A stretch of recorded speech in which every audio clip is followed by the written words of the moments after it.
Hello students, this is advocate Neeraj Gupta. इस video में हम डिस्कस करेंगे कि हमारा जो कॉन्स्टिट्यूशन ऑफ इंडिया है इसमें फॉर्म ऑफ गवर्नमेंट कौन सा है। हो सकता है कि ये टर्म आपके लिए बहुत फेमिलियर ना हो, तो पहले 2 मिनट लगा के मैं समझा देता हूं कि इंडिया में 4 सिस्टम है फॉर्म ऑफ गवर्नमेंट के, और उन 4 का मिश्रण कॉम्बिनेशन यूज हो रहा है। एक तो है पार्लियामेंट्री सिस्टम। इंडिया में पार्लियामेंट होती है, जो मेंबर्स ऑफ पार्लियामेंट बन के आते हैं लेजिस्लेटिव असेंबलीज में भी, और जो सेंट्रल लेवल पे गवर्नमेंट है उसके लिए भी वो लोग मिलकर कानून बनाते हैं। तो इंडिया में पार्लियामेंट्री सिस्टम ऑफ गवर्नमेंट है। दूसरा फेडरल। फेडरल का क्वेश्चन हम कर चुके हैं। फेडरल फीचर्स हैं हमारे गवर्नमेंट के कि यहां जो पावर्स हैं वो डिवाइडेड हैं बिटवीन सेंटर एंड स्टेट। ये हम डिस्कस कर चुके हैं, तो अभी दोबारा इसकी गहराई में नहीं जा रहा। दो चीजें हो गई, एक तो पार्लियामेंट्री सिस्टम है और फेडरल फीचर्स हैं। तीसरा, हम डेमोक्रेसी को फॉलो करते हैं। डेमोक्रेसी का मतलब होता है कि इलेक्शन होते हैं, जो मेजॉरिटी के हिसाब से सीटें जीतता है, वोट्स जिसको ज्यादा मिलते हैं वो गवर्नमेंट बनाता है, रूल करता है। तो इंडिया डेमोक्रेसी है। लेकिन डेमोक्रेसी में भी एक प्रॉब्लम होती है कि जो मेजॉरिटी है उसका चलता है, और वो माइनॉरिटी को चाहे तो इग्नोर भी कर दे। लेकिन ऐसा नहीं है। तो एक चौथी फॉर्म ऑफ गवर्नमेंट है Republican.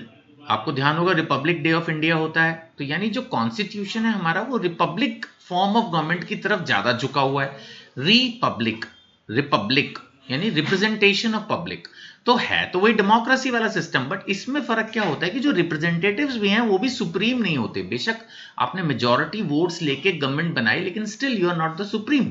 Constitution of India is supreme. Government है, सब कुछ है, लेकिन लेजिस्लेचर है, चाहे सुप्रीम कोर्ट है, जुडिशरी है, चाहे एग्जीक्यूटिव है। मैंने आपको बोला था पहली वीडियोस में कि 3 हमारे इंडिया के अंदर फंक्शनिंग के मेजर विंग्स हैं। एक बार फिर रिपीट करता हूं, लेजिस्लेटिव जो कि सरकार है, कानून बनाती है। जुडिशरी, जजेस, court, supreme court, high court. और एग्जीक्यूटरी जो गवर्नमेंट ऑफिसेज होते हैं, जो कि काम को करते हैं, जो भी गवर्नमेंट के डिसीजंस हैं उनको इंप्लीमेंट करते हैं।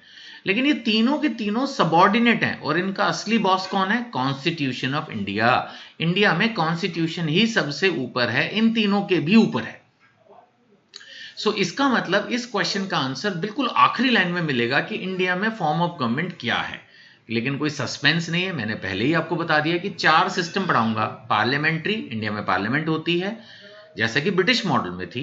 दूसरा फेडरल फीचर, जो कि मैंने पिछले क्वेश्चन में करवा दिया। तीसरा, मैंने आपको बोला हमारे यहाँ डेमोक्रेसी है, इलेक्शंस होते हैं, वोट के बेसिस पर गवर्नमेंट फॉर्म होती है, वो इंडिया में है।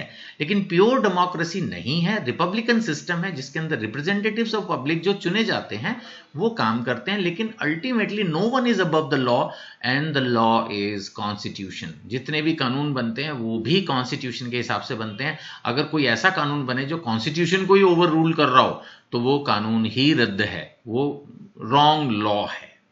सो आई थिंक 2-3 मिनट के अंदर आप ये क्वेश्चन समझ चुके हैं। अब डिटेल में धीरे धीरे पढ़ते हैं। सो फॉर्म ऑफ गवर्नमेंट का क्या मतलब है? सबसे पहली बात ये structure, organisation, functioning of political authority जो है स्टेट में यानी कि इंडिया में, उसकी बात करता है, वो किस तरह से काम करेगी। अब आगे पढ़ें तो it determines who exercises power and how that power is controlled. ये मैंने आपको फेडरल फीचर में अच्छे से बता दिया कि किसके पास पावर है। पावर दोनों के पास है, सेंटर के पास भी है, स्टेट के पास भी है, लेकिन सेंटर का हाथ ऊंचा है। अब हम डिफरेंट फॉर्म्स ऑफ गवर्नमेंट की बात करेंगे, तो 4 मैं इस क्वेश्चन में डिस्कस करने वाला हूं, और ये चारों इंडिया में फॉलो होती हैं। पार्लियामेंट्री फॉर्म की भी बात करूंगा, फेडरल फीचर की भी बात करूंगा, डेमोक्रेसी की भी बात करूंगा, रिपब्लिकन की भी बात करूंगा, और लास्ट में बोलूंगा कि इंडिया के अंदर इन चारों का कॉम्बिनेशन चल रहा है। पार्लियामेंट्री सिस्टम जो है ये ब्रिटिश मॉडल पर बेस्ड है, और इसके अंदर एग्जीक्यूटिव जो होती है वो लेजिस्लेचर को रिस्पॉन्सिबल होती है। शुरू शुरू में जब हम नए नए लॉ स्टूडेंट बनते हैं तो लगता है हे भगवान ये क्या टर्म्स है। लेजिस्लेचर का मतलब होता है वो लोग जो कानून बनाते हैं, MPs, MLAs. Central government, central parliament होती है जो दिल्ली में है, ये पूरे देश के लिए कानून बनाती है, ये भी लेजिस्लेचर है। जो स्टेट लेवल पे एमएलएज होते हैं वो भी कानून बनाते हैं, वो स्टेट लेवल पे होते हैं। MLAs member of legislative assembly, और उनको बोलते हैं पार्लियामेंट को मेंबर ऑफ पार्लियामेंट्स। तो ये कानून बनाते हैं, और एग्जीक्यूटिव जो उनको एग्जीक्यूट करते हैं, यानी गवर्नमेंट डिपार्टमेंट्स जितने भी हैं वो सब सरकार के बनाए हुए कानून को फॉलो करते हैं। हमारे फीचर्स की बात करें अगर इसके अंदर, तो ड्यूल एग्जीक्यूटिव होगा। एक तो होगा प्रेसिडेंट जो कि एज सच हेड है लेकिन एकदम टॉप पर नहीं है, और फिर प्राइम मिनिस्टर है जो कि रियल हेड है जो काम करता है। कलेक्टिव रिस्पॉन्सिबिलिटी की बात यह है कि जितने भी मिनिस्टर्स हैं they are responsible to the Lok Sabha.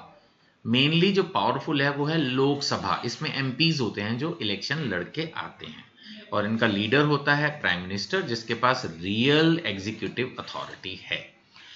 Dissolution of Lok Sabha भी पॉसिबल है बिफोर द टर्म, अगर कुछ गड़बड़ हो रही हो तो।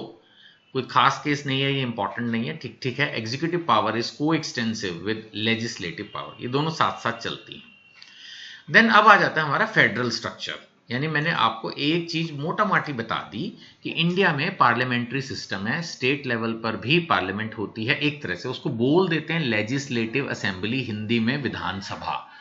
और पार्लियामेंट तो है ही हमारे पास जिसमें लोकसभा राज्यसभा हैं, ये कानून बनाते और पास करते हैं। फेडरल सिस्टम पहले भी डिस्कस कर चुके हैं, इसमें यही बताया जाता है कि जो पावर्स हैं वो सेंटर और स्टेट के बीच में डिवाइडेड हैं, और इसलिए इसको कॉजी फेडरल भी बोला क्योंकि बीच बीच में ये यूनिटरी भी हो जाता है, तो प्रॉपरली प्योर फेडरल भी नहीं है, समटाइम्स ये यूनिटरी की तरह बिहेव करने लगता है। जिन बच्चों को ये यूनिटरी का क्या चक्कर है क्लियर नहीं है, उनको फिर पिछली वीडियो देखनी पड़ेगी, मैंने वहां बहुत डिटेल में बता दिया था। अब आगे बात करते हैं रिपब्लिकन फॉर्म की। तो India is a republic, India republic है, this is the main word you can say, तभी रिपब्लिक डे ऑफ इंडिया होता है ना, कॉन्स्टिट्यूशन से connected. So India is a republic where the head of the state is elected, यहां पर election तो है, and there is no hereditary monarchy. Monarchy का मतलब होता है, हेरिडेटरी मोनार्की का मतलब कि राजा का बेटा राजा, वहां इलेक्शन नहीं होते। वो फंडा इंडिया में अब नहीं है, कहानियों में हमने जरूर पढ़ा हुआ, पहले श्री राम हुआ करते थे और दशरथ के बेटे तो वो राजा बनने वाले थे एंड सो ऑन, वो कथाओं में है, वो ठीक है अपनी जगह, पुराना सिस्टम था इंडिया में शायद, लेकिन अब ऐसा कोई सिस्टम नहीं है। तो अभी कौन सा सिस्टम है सर? अभी है डेमोक्रेटिक। डेमोक्रेटिक में क्या होता है? People elect their representatives. Democracy में क्या होता है? लोग अपना नेता, अपना रिप्रेजेंटेटिव चुनते हैं। सो इससे क्या होता है? पॉलिटिकल पार्टिसिपेशन होता है सिटीजन्स का। लेकिन अगर हम प्योर डेमोक्रेसी की बात करें तो वहां पर मेजॉरिटी रूल करती है।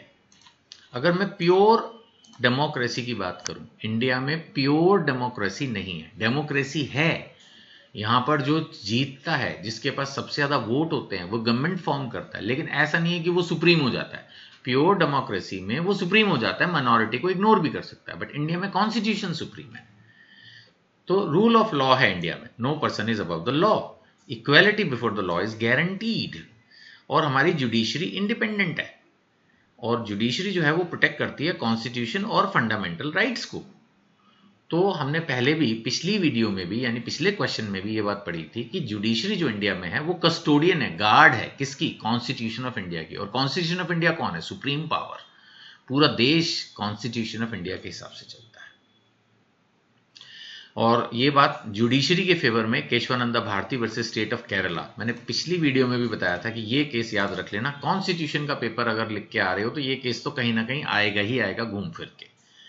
तो ये सुप्रीम कोर्ट का डिसीजन है Kesavananda Bharati versus state of Kerala. इसमें इन्होंने बोला था judicial review is part of basic structure, यानी जुडिशरी जो हमारा है, जुडिशियल रिव्यू का क्या मतलब है कि कोई भी अगर गवर्नमेंट का एक्शन है, रिएक्शन है, फंक्शन है, तो उसको आप जुडिशरी से टेस्ट करा सकते हो कि ये कॉन्स्टिट्यूशन ऑफ इंडिया के हिसाब से सही है या नहीं है।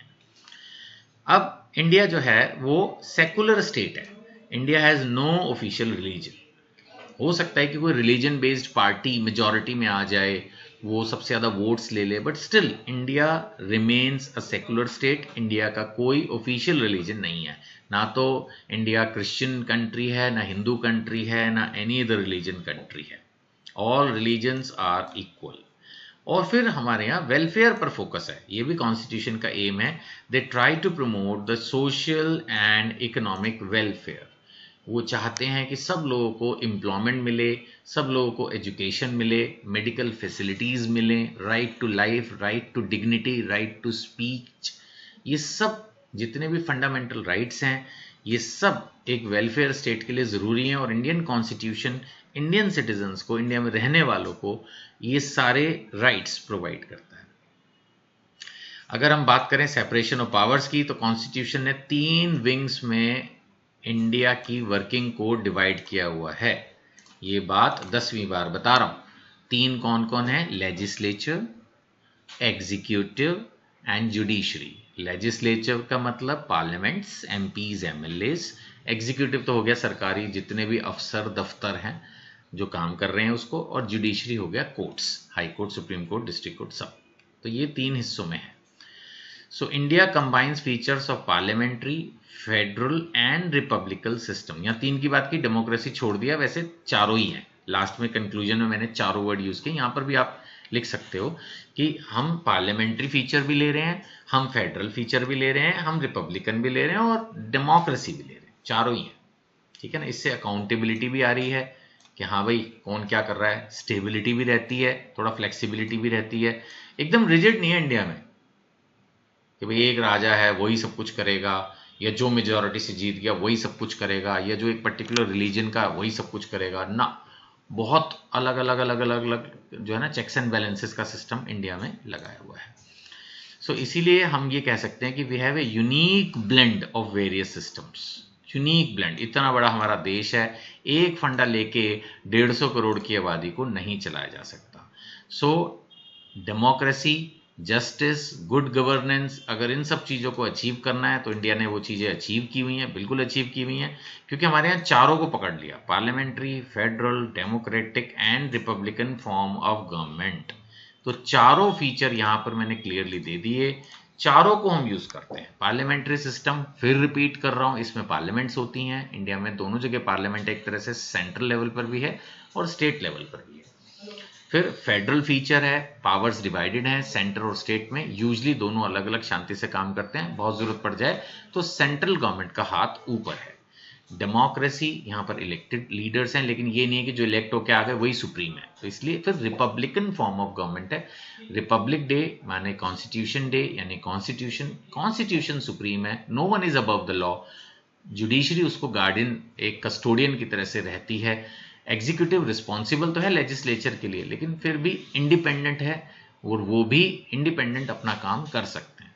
सो इसीलिए ये एक यूनिक, यू कैन से, कॉम्बिनेशन है जो इंडिया में यूज हो रहा है। जब आप कॉन्स्टिट्यूशन को पढ़ रहे हो ध्यान से तो आपको बड़ा अच्छा लग रहा होगा इस चीज को समझ के कि how R India is working so neatly, cleanly.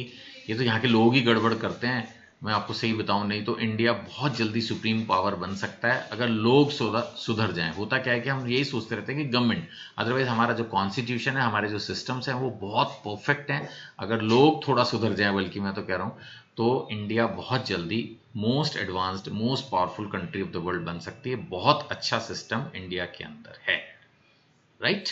तो फिर भी सारा समझाने के बाद यही है, एंड में बोलता हूं हमेशा, इन नंबर्स पर कोई डाउट हो आप पूछ लीजिए, यूट्यूब पर भी क्वेश्चन कर सकते हैं, फेस टू फेस क्लासेस की रजिस्ट्रेशन करवा लीजिए, एग्जाम्स के दिनों में होंगी। और साथ में अगर ये बुक खरीदना चाहते हैं नॉमिनल प्राइस पर, तो इन नंबरों पर बात कर सकते हैं। एक व्हाट्सएप चैनल भी है, उसको भी सब्सक्राइब कर लीजिए। Thank you.